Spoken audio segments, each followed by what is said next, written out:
नमस्कार दोस्तों, आप सभी लोगों का स्वागत है Jharkhand study circle YouTube channel पे। दोस्तों, आप सभी लोगों को पता चल गया होगा कि जेपीएससी के द्वारा जो सिविल सर्विसेज एग्ज़ाम होता है उसका नोटिफिकेशन आ गया है। और जो 2021 में जेपीएससी के द्वारा 7 to 10th जेपीएससी एग्ज़ाम लिया गया था प्रीलिम्स का, और फिर उसका मेंस 2022 में लिया गया था, उसके बाद ये अगला नोटिफिकेशन आया है जेपीएससी के द्वारा। और यहाँ पे अप्लाई करने की तिथि जो है वो आज से यानी 1 फरवरी 2024 से लेकर के 29 फरवरी 2024 तक रखी गई है। मैं आप लोगों को एक बार नोटिफिकेशन दिखा दे रहा हूँ। ये देखिए जेपीएससी की ऑफिशियल वेबसाइट jpsc.gov.in। और यहाँ पे जब हम नीचे आएंगे तो सिविल सर्विस एग्जामिनेशन 2023 का यहाँ देखिए जो प्रेस रिलीज है फर्स्ट, यहाँ पे आप देख सकते हैं कि झारखंड संयुक्त असैनिक सेवा प्रारंभिक प्रतियोगिता परीक्षा 2023 के संबंध में आवश्यक सूचना। यहाँ पे देखिए ऑनलाइन आवेदन भरने की तिथि है 1 फरवरी 2024 से लेकर के 29 फरवरी 2024 तक, यानी आप आज से ही इसके लिए अप्लाई कर सकते हैं। और आपको इसी ऑफिशियल वेबसाइट के थ्रू अप्लाई करना है। यहाँ पे जब आप होम पेज में पहुँचेंगे तो देखिए click here to apply for online application form for combined civil services examination 2023। फिलहाल ये वेबसाइट पता नहीं क्यों ओपन नहीं हो रहा है, शायद आज पहला दिन है इसीलिए, लेकिन आप कल से या उसके बाद जा कर के ट्राई करेंगे तो इसी वेबसाइट के माध्यम से आप एप्लीकेशन को भर पाएंगे। चलिए अब आज के डिस्कशन पे वापस आते हैं कि जेपीएससी की जो तैयारी है, जेपीएससी सिविल सर्विसेज की, उसकी तैयारी आप कैसे कर सकते हैं। तो इसमें हम सबसे पहले इसके सिलेबस के बारे में चर्चा करेंगे कि आखिर जो झारखंड का सिविल सर्विस एग्जामिनेशन है उसका सिलेबस क्या है, फिर इसका परीक्षा का पैटर्न कैसा है, फिर इतने कम समय में तैयारी कैसे करें। जैसे जब आप नोटिफिकेशन पढ़ेंगे तो वहाँ आपको पता चलेगा कि प्रीलिम्स का जो एक्सपेक्टेड डेट रखा गया है वो 17 मार्च रखा गया है। तो तकरीबन आपको 1.5 महीने का समय प्रीलिम्स की तैयारी के लिए दिया जा रहा है। तो अगर सिलेबस को देखा जाए तो ये काफ़ी कम समय है। जितना बड़ा सिलेबस दिया गया है जेपीएससी के प्रीलिम्स एग्जामिनेशन के लिए, उस सिलेबस को कवर करने के लिए काफ़ी कम समय है। तो हम चर्चा करेंगे कि इतने कम समय में हमारी रणनीति क्या होनी चाहिए कि हम अच्छे तरीके से इस सिलेबस को कवर कर सकें। फिर यहाँ पे चर्चा की जाएगी कि आपको कौन कौन से पुस्तक पढ़ने होंगे।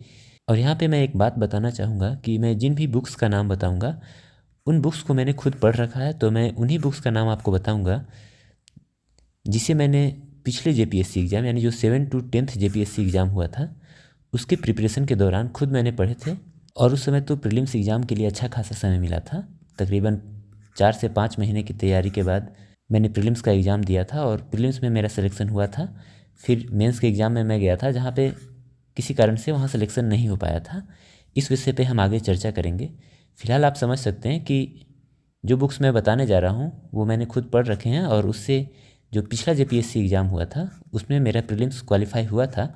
तो आप ये मान सकते हैं कि जो भी बुक्स का नाम मैं बताऊंगा वो ऑथेंटिक होंगे और मेरे पर्सनल एक्सपीरियंस के आधार पे होंगे। तो इन सारे विषय पे आपको संपूर्ण जानकारी इस वीडियो में मिलेगी और ये काफ़ी छोटा और सटीक वीडियो होगा। चलिए आज के डिस्कशन को स्टार्ट करते हैं। और यहाँ पे मैं एक बात ऐड करना चाहूँगा कि ये जो पिछला जेपीएससी का एग्ज़ाम हुआ था इसमें तकरीबन 250 सीट थे, यानी सीटों की संख्या इस बार से कम थी, क्योंकि इस बार अगर आप देखेंगे तो टोटल तकरीबन 350 सीट हैं। अगर एग्जैक्टली बात की जाए तो 342 सीट्स इस बार दिए गए हैं। तो पिछली बार से तकरीबन 100 सीट ज़्यादा है। तो आप अगर अच्छे से मेहनत करेंगे तो क्वालिफाई होने के चांसेस ज़्यादा हैं इस बार। चलिए अब अपने डिस्कशन को आगे बढ़ाते हैं। सबसे पहले हम एग्ज़ाम पैटर्न के बारे में जान लेते हैं कि जो झारखंड का सिविल सर्विस एग्ज़ाम होता है उसका पैटर्न क्या होता है। तो देखिए अन्य जो स्टेट्स के सिविल सर्विस एग्ज़ाम होते हैं उसी की तरह यहाँ भी 3 स्टेज का एग्ज़ाम है। पहला स्टेज हमारा है प्रीलिम्स का। आप अगर इसे क्वालिफाई करेंगे तो आप मेंस में जाएंगे, और फिर मेंस को क्वालिफाई करेंगे तो आप फिर इंटरव्यू देने जाएंगे, और अगर यहाँ पे आपका सिलेक्शन हो जाता है तो आप फाइनली सेलेक्ट हो जाएंगे। तो हमारा ये एग्ज़ाम 3 स्टेजेस का एग्ज़ाम हो गया। अब देखिए कि इसका सिलेबस क्या होता है। जैसे जो प्रीलिम्स है इसमें 2 पेपर होते हैं, GS1 और GS2। GS1 में 100 क्वेश्चन होंगे, एक क्वेश्चन 2 मार्क्स के, यानी टोटल 200 मार्क्स हो जाएंगे। और फिर जो सेकेंड पेपर होगा उसमें भी 100 क्वेश्चन होंगे, 2 मार्क्स के, यहाँ भी 200 मार्क्स के टोटल क्वेश्चन हो जाएंगे। और एक ध्यान रखने की बात है कि यहाँ पे कोई भी निगेटिव मार्किंग नहीं है। तो इस प्रकार से टोटल 200 क्वेश्चंस यहाँ पे हैं। अब देखिए, जो यहाँ पे 100 क्वेश्चन रहेंगे, इनमें से 90 क्वेश्चन आपके इंडियन जीएस पे आधारित रहेंगे और बाकी के जो 10 क्वेश्चन रहेंगे वो झारखंड जीएस से रिलेटेड रहेंगे। जबकि ये जो सेकेंड पेपर है हमारा, इसमें जो 100 क्वेश्चन रहेंगे, ये पूरे के पूरे क्वेश्चन झारखंड जीएस पे आधारित होंगे। इसके बारे में अब हम और आगे डिटेल में बात करेंगे जब हम सिलेबस की डिटेल चर्चा करेंगे। आगे देखिए, जो हमारा मेंस का पेपर है उसमें टोटल 6 पेपर आपके होंगे, जिसमें जो पहला पेपर होगा वो 100 मार्क्स का होगा और ये क्वालिफाइंग नेचर का होगा, यानी इसका जो मार्क्स है वो मेरिट बनाने में नहीं जुड़ेगा, इसमें आपको सिर्फ क्वालिफाई करना है। फिर देखिए, पेपर 2 है, यहाँ पे आपको एक लैंग्वेज लेना पड़ेगा, यानी लैंग्वेज एंड लिटरेचर का ये पेपर होगा। आप चाहें तो हिंदी भाषा ले सकते हैं, इंग्लिश ले सकते हैं, या जो झारखंड की रीजनल लैंग्वेज हैं जैसे नागपुरी, खोरठा और भी बहुत सारे लैंग्वेज हैं, इनमें से आप किसी एक लैंग्वेज को ले सकते हैं, ये आपकी चॉइस पे निर्भर करता है। और देखिए, यहाँ पे 150 मार्क्स का ये पेपर होगा। फिर देखिए, ये जो 4 पेपर हैं ये सामान्य ज्ञान के 4 पेपर होते हैं। जैसे जो हमारा पेपर 3 है उसमें हिस्ट्री और जियोग्राफी पूछा जाता है, यहाँ 200 मार्क्स के क्वेश्चन होते हैं और ये पूरा डिस्क्रिप्टिव होता है, यानी पूरा लिखने वाला क्वेश्चन होता है। हाँ, इसमें कुछ MCQ भी होते हैं, लेकिन उसके अलावा बाकी के सारे क्वेश्चन डिस्क्रिप्टिव होते हैं। फिर देखिए, जो पेपर 4 है इसमें polity, public administration and good governance वाला पोर्शन आता है, ये भी 200 मार्क्स का। फिर जो हमारा पेपर 5 है इसमें इंडियन इकोनॉमी, ग्लोबलाइजेशन और सस्टेनेबल डेवलपमेंट ये पोर्शन आता है, ये भी 200 मार्क्स का। फिर जो लास्ट पेपर है पेपर 6, इसमें जनरल साइंस और इन्वायरमेंट और टेक्नोलॉजी के क्वेश्चन रहते हैं, ये भी 200 मार्क्स के। तो यहाँ पे देखिए, टोटल इन सारे सब्जेक्ट्स को जोड़ दिया जाए तो 950 मार्क्स हमारे यहाँ से हो गए, जिनके आधार पे मेरिट का निर्धारण होगा। फिर देखिए, जो बच्चे इंटरव्यू के लिए सिलेक्टेड होंगे वहाँ पे 100 मार्क्स का इंटरव्यू होगा, तो 950 + 100 यानी टोटल 1050 नंबर के आधार पे आपका सिलेक्शन होगा। यहाँ पे एक और क्वेश्चन उठता है कि प्रीलिम्स में कितने बच्चे सेलेक्टेड होंगे, फिर मेंस में कितने बच्चे सेलेक्टेड होंगे। तो देखिए, जितना आपका टोटल नंबर ऑफ़ सीट है उसका लगभग 15 गुना, यानी 15 टाइम्स बच्चे प्रीलिम्स में सेलेक्ट होंगे और मेंस एग्ज़ाम लिखने जाएंगे। फिर जब मेंस का एग्ज़ाम होगा तो यहाँ तकरीबन 2.5 गुना बच्चे सेलेक्ट होंगे, यानी अगर टोटल 100 सीट है तो 250 बच्चे सेलेक्ट होंगे इंटरव्यू के लिए, और फिर फाइनल इंटरव्यू में जितना सीट है उतने लोगों का सिलेक्शन हो जाएगा। चलिए अब आगे बढ़ते हैं और सिलेबस की थोड़ी डिटेल चर्चा कर लेते हैं।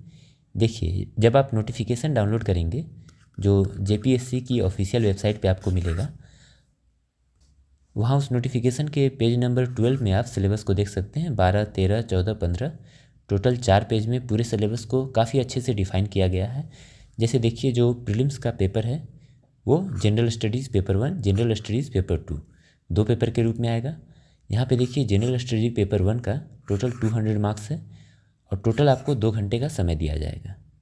फिर इसमें देखिए, जैसे मैंने आपको बताया कि पेपर 1 में 90 क्वेश्चन आते हैं इंडियन जीएस से और 10 क्वेश्चन रहते हैं झारखंड से। तो ये 90 क्वेश्चन कहाँ से आएंगे, इसे काफ़ी डिटेल में यहाँ बताया गया। जैसे देखिए, जो हिस्ट्री है इससे टोटल 15 क्वेश्चन आएंगे, और यहाँ भी देखिए एंशिएंट से 5 क्वेश्चन, फिर मिडाइवल हिस्ट्री से 5, और जो मॉडर्न इंडिया है इससे 5 क्वेश्चन, यानी प्राचीन भारत से 5 क्वेश्चन हो गया आपका, मध्यकालीन भारत से 5 और आधुनिक भारत से 5 क्वेश्चन।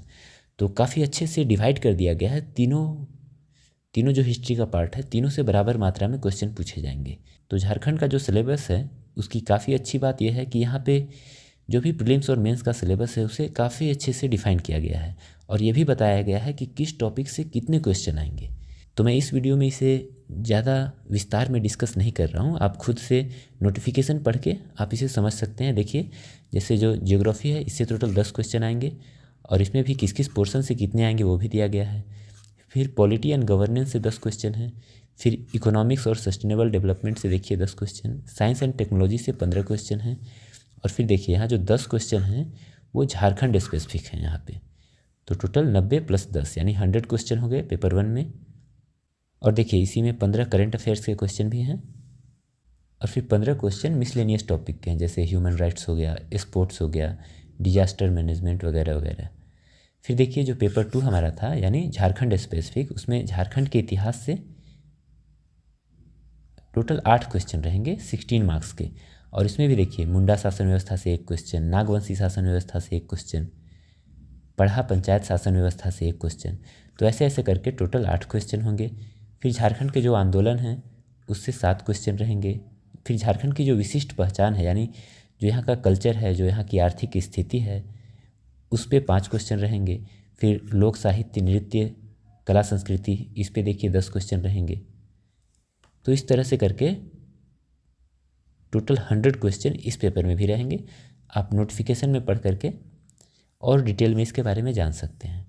तो ये हमारा प्रीलिम्स एग्जामिनेशन के सिलेबस का बात हो गया। अब देखिए मेंस का जो सिलेबस है यहाँ पे दिया गया है, मेंस एग्जामिनेशन। इसमें देखिए जो पेपर 1 है वो 3 घंटे का होगा, 100 नंबर का होगा और ये क्वालिफाइंग अपने नेचर में रहेगा, यानी आपको सिर्फ क्वालिफाई करना है, मिनिमम 30 मार्क्स इसमें आपको लाने हैं। फिर देखिए पेपर 2 है, आप इतने सारे लैंग्वेज में से कोई भी एक लैंग्वेज सेलेक्ट कर सकते हैं, ये 150 नंबर का होगा। फिर देखिए पेपर 3, इसमें देखिए हिस्ट्री और जियोग्राफी का पोर्शन होगा। फिर पेपर 4, पेपर 5, पेपर 6 हम लोगों ने बात कर लिया है कि इसमें कौन कौन से सब्जेक्ट रहेंगे। अब देखिए 200 नंबर का ये सारा क्वेश्चन होगा, टोटल 950 मार्क्स। और फिर उसके बाद इंटरव्यू होगा 100 मार्क्स का, टोटल 1050 नंबर हमारा हो गया। तो यहाँ पे हमने काफ़ी अच्छे से सिलेबस की चर्चा कर ली।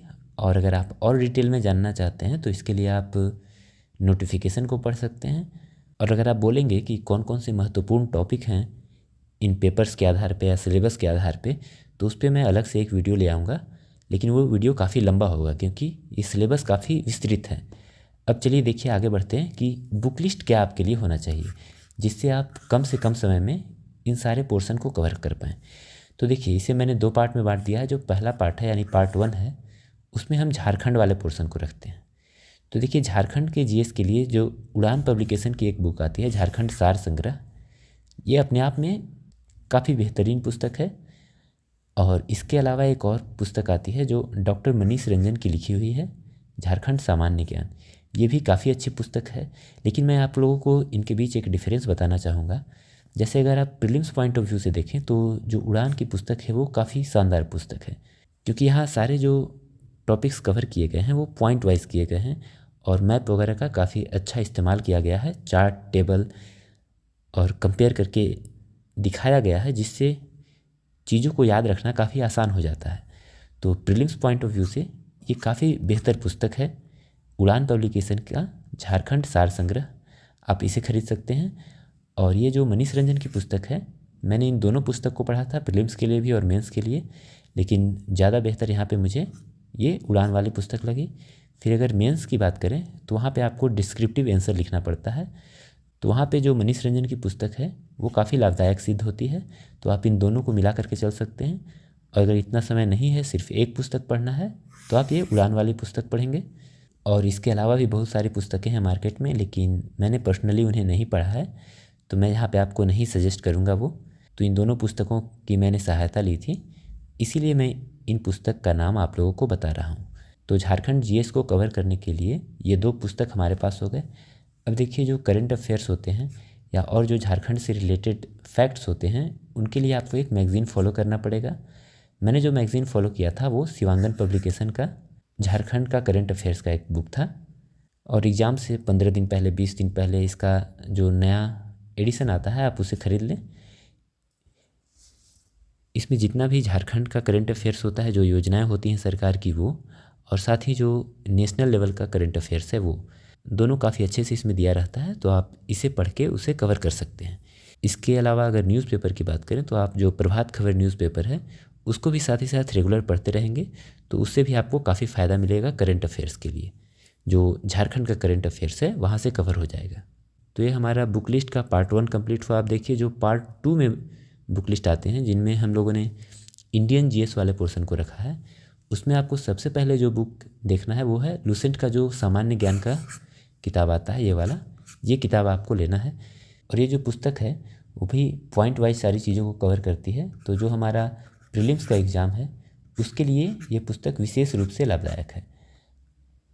और जो फिर मेंस का एग्ज़ाम होता है जिसमें काफ़ी विस्तृत रूप से आपको लॉन्ग आंसर के रूप में जवाब देना होता है, वहाँ पे ये पुस्तक उतनी लाभदायक नहीं होगी, लेकिन फिर भी ये अपने आप में काफ़ी अच्छी पुस्तक है, तो आपको इसे ज़रूर पढ़ना है।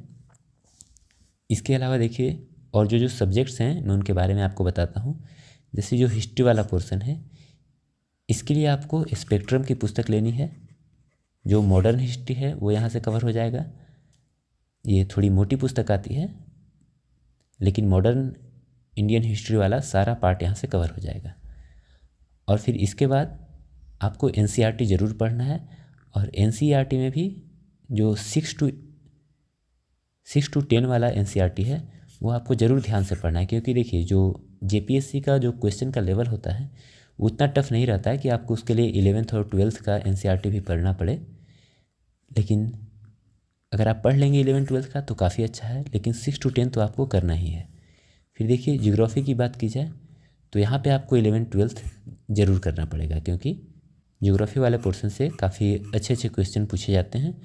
तो इसमें आप 6 to 10 और फिर 11th और 12th ये पूरा एनसीईआरटी कवर कर सकते हैं। पॉलिटी के लिए बस एक ही पुस्तक है, एम लक्ष्मीकांत। अगर आप इसे पहले पढ़ चुके हैं तो यहाँ पे आपको सहायता होगी।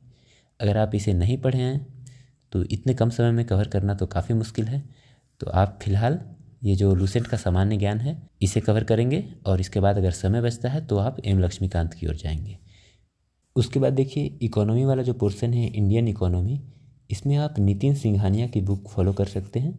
जो टीएमएच पब्लिकेशन है उससे पब्लिश होती है, हिंदी और इंग्लिश दोनों लैंग्वेज में अवेलेबल है। तो अगर आपने नितिन सिंघानिया के बुक को पढ़ा है तो वहाँ से आपके जो कॉन्सेप्ट्स हैं वो इकोनॉमी के क्लियर हो सकते हैं। लेकिन फिर वही बात है, इसके लिए आपको अच्छा खासा समय चाहिए। फ़िलहाल समय काफ़ी कम है, तो आप प्रीलिम्स के लिए सामान्य ज्ञान जो लूसेंट की आती है वहाँ से कवर करने की कोशिश करें। लेकिन ये काफ़ी अच्छी पुस्तक है, आप नितिन सिंघानिया को फॉलो कर सकते हैं। और जो 11th और 12th की एनसीईआरटी है वो भी आप यहाँ इकोनॉमी के लिए पढ़ सकते हैं। फिर देखिए साइंस एंड टेक्नोलॉजी का पोर्शन आता है, तो फिर वही आपको 6 to 10 तक के सारे साइंस के बुक पढ़ने होंगे। और यहाँ पे आपको 11th और 12th पढ़ने की ज़रूरत नहीं है, क्योंकि तो वहाँ पे 11th और 12th का बुक थोड़ा टफ हो जाएगा, तो उससे आपको फॉलो करने की ज़रूरत नहीं। हाँ, जो 11th एंड 12th का जो बायोलॉजी का पोर्शन है उससे आपका इन्वायरमेंट वाला सेक्शन ये जो है ये पूरा हो जाएगा। कुछ लास्ट के कुछ चैप्टर्स हैं, जब आप देखेंगे बुक को तो आपको समझ में आ जाएगा। जैसे उसमें पॉल्यूशन के बारे में, या फिर जो कार्बन साइकिल, नाइट्रोजन साइकिल वगैरह होता है, इसके बारे में काफ़ी डिटेल में दिया गया है। तो इन्वायरमेंट एंड इकोलॉजी वाला सेक्शन आपका वहाँ से कवर हो जाएगा। तो अगर आप इतने सारे बुक्स को फॉलो करेंगे तो काफ़ी अच्छे से आपका पूरा का पूरा सिलेबस जो है वो कवर हो सकता है। लेकिन फिर एक ध्यान देने वाली बात है कि आपके पास समय कम है, तो आपको स्मार्टली अपने समय का यूटिलाइजेशन करना है। जैसे अगर बात करें, सबसे पहले आपको जो झारखंड वाला पोर्शन है वो कवर करना है, क्योंकि मैक्सिमम क्वेश्चन यहीं से आ रहे हैं। उसके लिए आप झारखंड सार संग्रह, ये जो उड़ान की बुक आती है, इसे फॉलो करेंगे। और साथ में आप मनीष रंजन को फॉलो कर सकते हैं। और फिर एक जो शिवांगन पब्लिकेशन की ये आती है बुक करंट अफेयर्स की, इसे आपको ज़रूर पढ़ना है। फिर देखिए इंडियन जीएस में जब आते हैं तो हमें सबसे पहले लूसेंट वाले सामान्य ज्ञान को पढ़ना है, और इसके बाद अगर समय बचता है तो फिर हिस्ट्री के लिए, मॉडर्न हिस्ट्री के लिए स्पेक्ट्रम वाली बुक, एंशिएंट और मिडाइवल के लिए फिर जो एनसीईआरटीज़ हैं 6 to 10 उनको कवर करेंगे। जियोग्राफी के लिए आप 11-12 की एनसीईआरटी पढ़ सकते हैं, साथ ही 6 to 10 की एनसीईआरटी भी। पॉलिटी के लिए लक्ष्मीकांत, इकोनॉमी के लिए नितिन सिंघानिया, और जो 11th और 12th की एनसीईआरटी है वो। फिर साइंस एंड टेक के लिए 6 to 10 की एनसीईआरटी और 11-12 की बायोलॉजी। और इसी से आपका इन्वायरमेंट वाला सेक्शन भी पूरा हो जाएगा। और दोस्तों इसके साथ मैं आपको ये भी बताना चाहूँगा कि इस बार का जो फॉर्म है जेपीएससी का, उसे मैं भी अप्लाई करूँगा। और दोस्तों एक बात मैं आप लोगों को बताना चाहूँगा कि इस बार का जो सिविल सर्विस वाला एग्ज़ाम है इसके लिए मैं भी अप्लाई करूँगा। और आप लोगों को पता होगा कि जो जेएसएससी का लैब असिस्टेंट का एग्ज़ाम हुआ था उसमें मेरा सिलेक्शन हुआ था और मैं ज्वाइन कर चुका हूँ। तो समय की थोड़ी सी किल्लत रहेगी, फिर भी मैं अपनी तरफ से पूरी कोशिश करूँगा कि जो भी समय मैं निकाल पाऊँ उसे निकाल करके इसकी प्रिपरेशन में लगाऊँ और अपना बेस्ट देने की कोशिश करूँ। तो फ्रेंड्स, अगर आप भी इसकी तैयारी कर रहे हैं, इसे अप्लाई कर रहे हैं, तो आप अगर हमारे चैनल के साथ जुड़ेंगे तो आप मेरे साथ साथ तैयारी को आगे बढ़ा सकते हैं। और आपके कुछ डाउट्स होंगे या फिर जहां मुझे ऐसा लगेगा कि इस टॉपिक पे बात की जानी चाहिए, तो उससे रिलेटेड मैं वीडियो लाने का प्रयास करूंगा। और मैंने आप लोगों को इंस्टाग्राम आईडी भी बताया है अपना, वहाँ पे आप मैसेज करके मुझसे बात कर सकते हैं। अपने जो डाउट्स हैं वो आप क्लियर करा सकते हैं। तो जो मेरी स्ट्रेटजी होगी पर्सनली प्रीलिम्स को लेकर के और मेंस को लेकर के, वो मैं आप लोगों से इस चैनल के माध्यम से ज़रूर शेयर करूँगा। अगर आप उन्हें देखना चाहते हैं, हमारे साथ जुड़े रहना चाहते हैं, तो इस चैनल को प्लीज़ आप सब्सक्राइब करें। और आपके जो भी सुझाव हैं आप नीचे कमेंट सेक्शन में हमें बता सकते हैं।